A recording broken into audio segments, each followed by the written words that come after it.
Tole daawwattoota hordoftoota YouTube chaanalii dhaabbata hordoftoota amantii waaqeffannaa amma kan argamnu aanaa Daaroo Labuu galma amantii waaqeffannaa Hagamtiitti argamna. Kan amma irratti argamnu kun immoo ijaarsa waajjira dhaabbata hordoftoota amantii waaqeffannaa galma Hagamtii kanatti.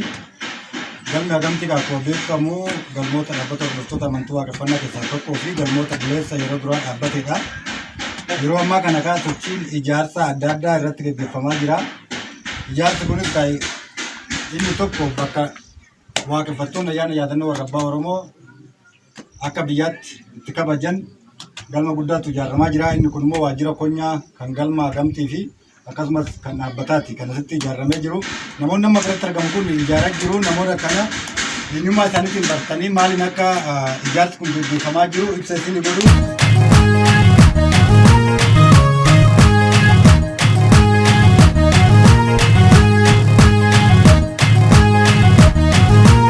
Dhaabbanni hordoftoota amantii waaqeffannaa fulbaana 2/2013 akka lakkoofsa addunyaatti qaama seerummaa argatee giddugaleessummaa tokkoon hojii amantii waaqeffannaa erga gaggeessuu eegalee waggoota 8 dabarsee 9 adeemaa jira.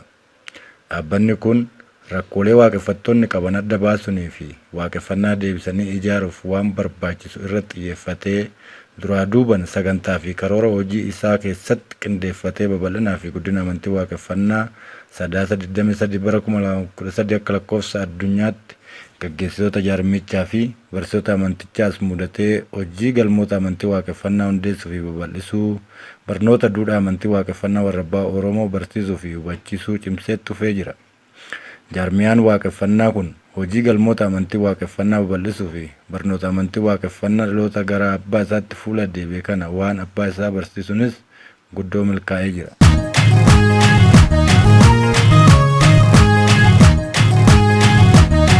Kana malees dhaabbanni hordoftoota amantii waaqeffannaa lafa tajaajila galma waaqeffannaa waaqeffattoota barbaachisu horachuufis karaalee gurguddoo 3 lafa kaa'achuun irratti hojjetaa tureenis hedduu isaa milkaa'eera. Karaaleen kunis tokko mootummaa irraa bulchiinsa aanaalee fi magaalotaatii fi waajjiraalee lafaatti xalayaa akkuma galmi amantii waaqeffannaa aanaa fi magaalaa isaanitti banameen barreessuun gaafachuun yoo ta'u, karaa kanaanis hanga tokko iddoolee hedduutti milkaa'uu dandeenyeerra. Galmoonni akka galma amantii waaqeffannaa Tolee, galma Tulluu Tullu Boolloo, galma Horaa Amboo, galma Naqamtee, galma Malkaa Gafarsa Buraayyuu, galma Diidaayexoo Fiichee, galma Malkaa Sa'aa Adaamaa, galma Manasibuu Mandii, galma Booset, galma Tulluu Barrak Sandaafaa, galma Tulluu Leencaa Sulultaatii fi kan kana fakkaatan galmoota lafa tajaajila galma waaqeffannaa bulchiinsa mootummaa irraa argatanii hojii amantii waaqeffannaa gaggeessaa jiran keessaa isaan duraati.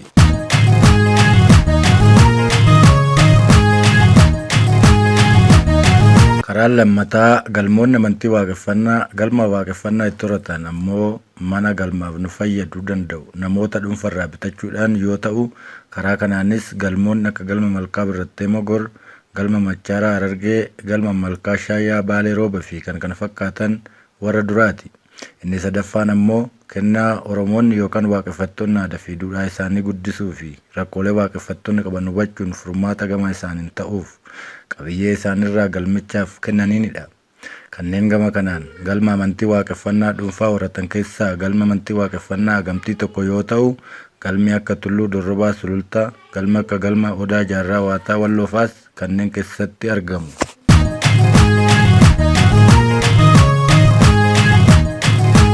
Daawwattoota YouTube chaanalii dhaabbata hordoftoota amantii waaqeffannaa sagantaa keenya kanaan sochii ijaarsa waajjiraalee fi gaaddisa garagaraaf oolan galma amantii waaqeffannaa Hagamtiitti ijaaramaa jiran isin daawwachiisuuf deemutti jirra.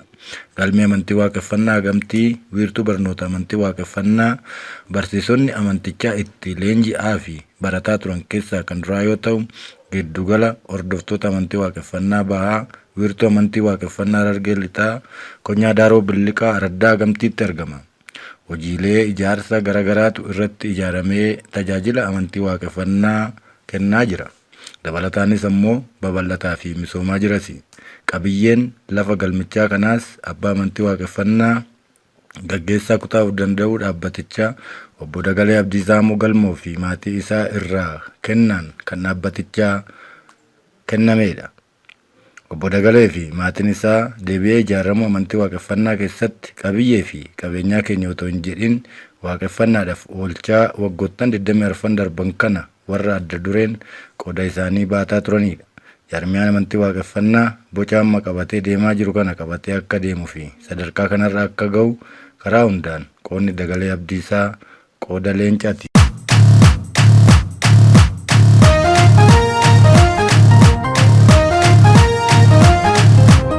Yawa nagajirta, Sibu nagajira kanundadira, Sibu nagajira kanundadira, Ambadu marabide kawa kuwa kanundadira, Sibu nagajira kanundadira, Jabahame ajabasi abi kanundadira, Sibu nagajira kanundadira, Ambadu marabide kawa kuwa kanundadira, Sibu nagajira kanundadira, Jero video darasi kanundadira, Sibu nagajira kanundadira, Jaru fara bibati kondara kanundadira, Sibu nagajira kanundadira, Bibara duse kanundadira, Yawa nagajira nirajita, Sibu nagajira kanundadira.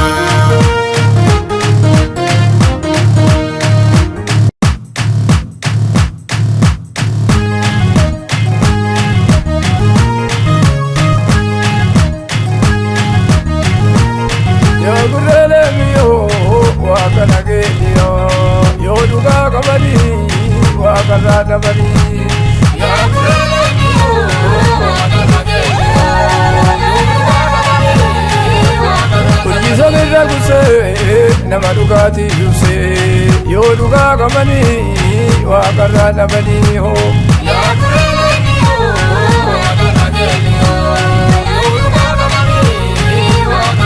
Nabati galle marugo banahalle yoduga kamani wakarra nabani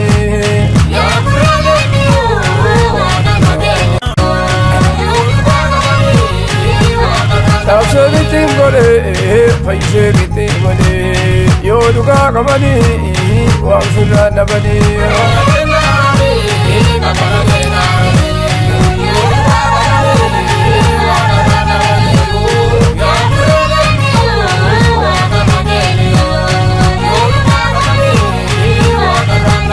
Galma guddaa kana ijaarree eegas booda abbaan dhuunfaallee ijaaraa jira jechuudha. Namni dhuunfatillee bifa kana ijaartatti. Mukaallee gaaraan muramu dhiise namni baartaa fi haqa gubbaa malee waan Dagalee maraggi eega dhabama maragillee ni hambisaa jechuudha. Bu'aan isaa guddaadha jechuudha. Bu'aan isaa guddaadha. Dinagdee irrattis muka gaaraati irrattillee haalaan akka mukti gaaraa misoomni mattaale si gargaara. Fayyaa ta'a. Akkasii. Fayyaa ta'a. Mee ati maqaan keenya miseensa galma kamiiti sarara itti ijaarsa irratti argamtu? Ayyee ani Duwalluusi maqaan koo Alamuu Ambassee jedhama. Miseensa galma dirree Fooqatii magaalaa Mojoo akka dhaabbata hordoftoota amantii waaqeffannaatti koree faayinaansii yookiin maallaqa qabaa giddu gala bahaatii jechuudha. Akki nuti irra jirru kun ijaarsa galma waajjira dhaabbataa fi kan konyaa kan galmaatii fi kan dhaabbataati. Yookiin istooraa jechuudha. Wanni kana ijaarruuf yeroo ammaa kanatti koreen keenya akka dhaabbata hordoftoota amantii waaqeffannaatti tokkoon isaa hojiidhaan akka uummata Oromoo tokko olaanaa tokko badhaanaa waan hin jirreef torbee kan hojiitti duula hojii jira jechuudha. Mee maalirraa ijaaraa jirtan amma isin ka waan qabiyyee waan ijaarsa kanaa irraa nuti san godhani? Wanni nuti irraa ijaaraa jirru biyyumarraa ijaarraa. Biyyeen tulillee malaamaltummaan beektu jalqabarratti. Waa takka oduu ittiin dabalin biyyee qofarraa biyyuma qofarraa tolchineeti mana ijaaraa jirra jechuudha. Sababni isaatis of danda'uu qotiikalee hojjennaa jechuudha. Akkuma warri keenya kaleecha piraamidii ijaaree ittiin hojjete san karaan keenya mul'ata karasii waan ta'eef isa saniif of dandeenyetu biyyuma tanaan kan kana caalu asirraa yaalii gaggeessine asirraa gara fuulduraa bal'aa hojjechuuf deemna. Maqaan kiyya falmataa ammannaa jedhama. Ani miseensuma galmaa gamtiiti. Hojiiwwan kiyyaa'u mana kana argaa waldhabnaa dhaloonni keenya kun ifdhabee waldhabee gara taanetti jijjiiramee ture. Akkanuma bannee turre tamma erga dachaan egaa biyyuma keenya irraa nuti illee waan warra biyya tanaa lafeen abboota keenyaa akaakota keenyaa ta'uu warreen jala jirtu waan taane biyyuma irraa mana ijaarratu eegallee jalqaba galma kana lafuma keessa akka biyyuma keenya tanaan ol Galmi guddichi kunillee biyyumaan ijaarame dhaabbataa jechuudha. galmuma guddicha kanarraa eegalleeti. Koloniin dhaabbatee jiru kunillee sibiila of jalaan qabamu. Koloniin kunis biyyee keenya tanaan. Fayyaa ta'ee umuriin isaa akkami waan kudhama turuu danda'a. Hoggaa ammaan tana waan tokko manuma ijaarrannu kan duraan mukaan ijaarrannu irratti illee laalle. Hayyee hanga umrii nama 2, 3, 4, 5 dabruu ni danda'a hoggaa 5 6.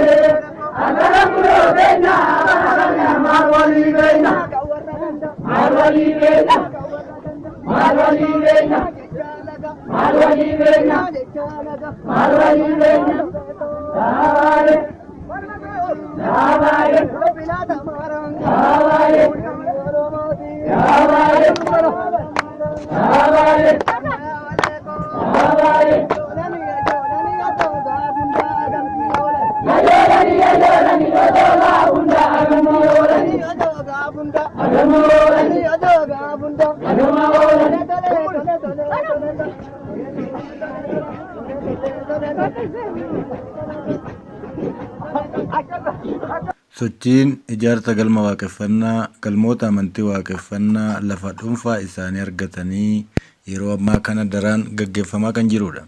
Kanaafis sochiin galma amantii waaqeffannaa gamtii fakkeenya tokkodha.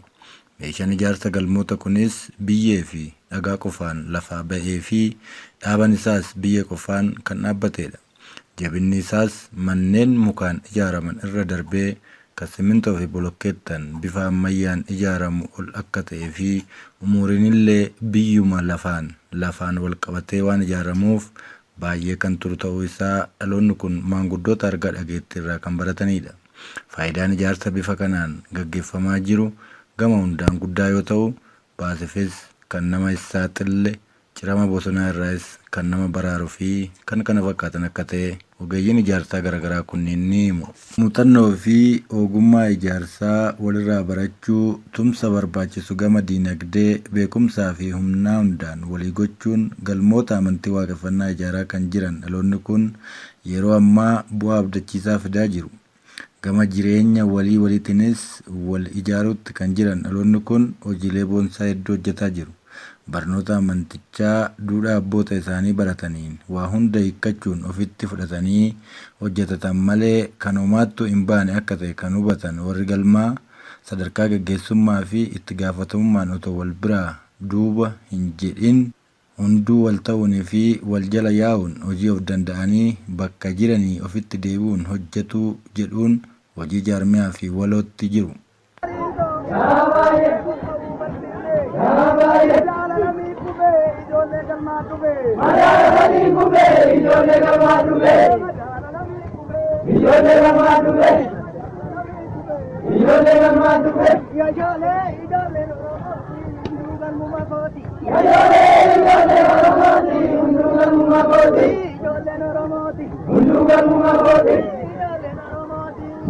Maqaan kiyya Gabbisaa Gadaa Jaarratiin jedhama.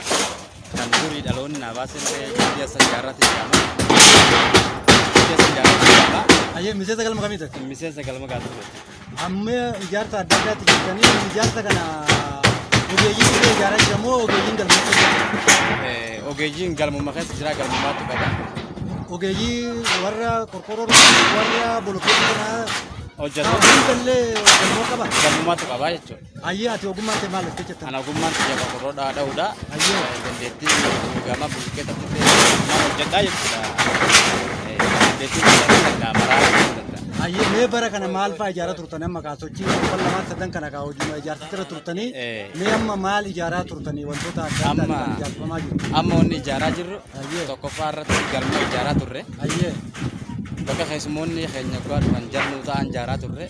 Amma immoo itti aansee lammaffaa mana waajjira dhaabbataatii fi kan konyaa daaroo labu fi ijaaraa jirra jechuudha kan galmaatti aansee kan sadaffaa kan galma agamtiidha. walumatti aansinee ijaaraa jirra jechuudha. Ayyee mee ijaarsa kana keessatti maal fakkaata? Mee qaama gaaddisa guddaatu ijaaramee jira akka torbee kana ilaalaa turetti gaaddisa gurguddaa ayyaana yaabannoo rabbaa Oromoo kun itti gaggeeffamu ijaaraa jirtanii. Mee maaltu sitti dhagahama? Mee ogummaa kanaan dhaloonni kun gumaachanis ogummaadhanis humnaanis waan tajaajilaa jiraniif maal sitti dhagahama? Waan guddaatu natti dhagahama. Waan hagan qabneetu natti dhagahama. Waan hagan ajeellee dubbatullee natti baay'ee waan hin danda'u miti. Dhaloonni kiyya akkatti naa dhufee bakka kibbaa fi haalli naa dhufee gaaddisa kana jalatti ol geenyee ol arguu kanaaf baay'eedhaan gammadaa jechuudha. Mee ati bara kam waaqeffataa taate? Ani barri ani waaqeffataa ta'e bara 2000 fi bara 2000. Isaan dura maal ture? Isaan dura amantii Islaamaatiin. Maal akkamitti ilaaltanii dura amantii waaqeffannaa kana yeroo Islaamaa keessatti? Yeroon waa Islaama keessa turetti an amantii waaqeffannaa kana amantii duutuu yookaan amantii gadi duubatti haftu kan nama duubatti nama harkisuutti ilaalaa ture. Ergas ergaan keessa seenee hubadhe immoo waan kiyyaas tahee hubachuu ni hubadhe. Achirra dhaabbadhee egaa waan naaf bu'aa qaba. Waan dhaloota keenya kanaaf dhaloota kanaaf eefillee kas dhufee fi kas hin dhufneefillee bu'aa qaba. Waan dhaloota kana jijjiiraati jeetiin ilaalee jechuudha. Ayyee mee sagantaa ayyaana yaadannoo rabbaa Oromoo kan jala bultiisaa jirraarra mee ayyaana yaadannoo rabbaa Oromoo kun bara kam kabajamuu qaba? Asitti hirmaannaa isaa immoo bara baratti mee akkam maal fakkaata? Baraan baratti baay'ee dabraa wal dabraa deema. Bara isaa amma yoo na gaafatte dhugaa bara har'a 24ffaadha. Bara 24ffaa ayyaaneffachuu keenya. Isa jalqabaa guyyaa kana jee waan si mun dandeenyeef gaafa sana illee gara kanan seenne akkasitti baraan bararra caalaa deemaa jechuudha. Baay'ee haalaan baay'ate jechuudha. Mee naannoo keessanitti hoggaa tura ayyaana yaadannoo rabbaa Oromoo kanaa Booranaa fi Baareen ilmaan Oromoo kun aduu tokkoon qalatanii korma tokko waliin filatanii nyaatanii isin maal akkamitti ilaaltu? Mee dura haala dhaabbatanii? Kun waan hagaa ijaanii dubbatanii dhaloonni kaleessa addaan amantaadhaan kun amantaa akkasitti kun amantaa akkasitti jedhanii addaan guuranii ablee kanaan nyaatuun hin ta'u ablee kana nyaatuun hin ta'u jedhanii gurguruu addaan baasan san irraa walitti dhufanii hormata tokko waliin qalatanii hormata tokko waliin nyaatu kana hagumaan sitti lakkaa'ullee qabu jechuudha. Gammachuu isa baay'ee gaarii qaamee amma ijaarsi kuni bolokkeettiin kun hundi biyya irraa hojjetamee mee galmoonni amma ijaartanii gurguddaan nama maallaqaan waachuu danda'uunillee jalli nama bolokkeettamoo biyya kanaan ijaarame? Bolokkeetuma kanaan ijaarame biyyuma kanaan ijaarame jechuudha. Biyyuma kana akka bolokkeetatti hojjenne biyyuma kanaan ijaarree jechuudha. Isa galmoota hundaa'u jechuudha. Wanti nama ijaarame kana kan isa jalqaba gaafa ijaarame osoo sagantaa hin bal'atin ijaarame qofaatu mana mukaan ijaarame malee amma akka jirutti dirree kana guutuu kan ijaarre kun bolokkeetumaan ijaarree jechuudha. Bolokkeetuma biyyeedhaatiin biyyumaan ijaarree jechuudha. Meeqa baay'ee gaarii dhagaa akka bulchuu biyyaatti kana sochii amantii waaqeffannaa kun ayyaanni yaadannoo rabbaa Oromoo kun maagamtii kanarraa jalqabee sagalee abdiisaa kan haga wallaggaa lubbaa Boorana wallaggaa ture. Biyya kana keessatti duraan akkamitti ilaalamaa ture amma immoo namni akkamitti hubataa dhufe barnoota abbaan gadaa kennaa jiru kana? Barnoota abbaan gadaa kennaa jiru kana gaafa duraa nama baraan taanetti oofu gara duubatti nama harkisutti nama oofutti ilaalaa ture. Amma immoo barnoota inni kennu kana bara baraan akkuma yaadannoo kun deemu namni akkuma walirra hubataa deemu barnoonni kun barnoota biyya Oromiyaa miti Afrikaafillee faayidaa guddaa qabu jedhamee akkasitti hubataa jira jechuudha. Walumaa galatti sagantaa sochii ijaarsa waajjiraalee fi gaaddisa gurguddaa dhaabbata hordoftoota amantii waaqeffannaa galma Agamtiitti fulbaana bara 2021 kaasee hanga amajjii bara 2022tti ijaaramaa turee fi isinii dhiyeessine kanarraa waa hedduu hubattu jennee abdanna. Hanga kana qofas miti. Kutaa lammaffaa isaa hafees akka daawwattan asumaan isinii dhaamaa karaan jireenya fi qananii of ta'uu karaa abbaa ofii fuula deebuu qofa akka ta'e hubattanii warri galma hin galle akka galma abbaa keessanii galtan jechaa biyyi roobaa nagaa gadaan kufa gabbina nuufaa ta'uu horaa bulaa jenna.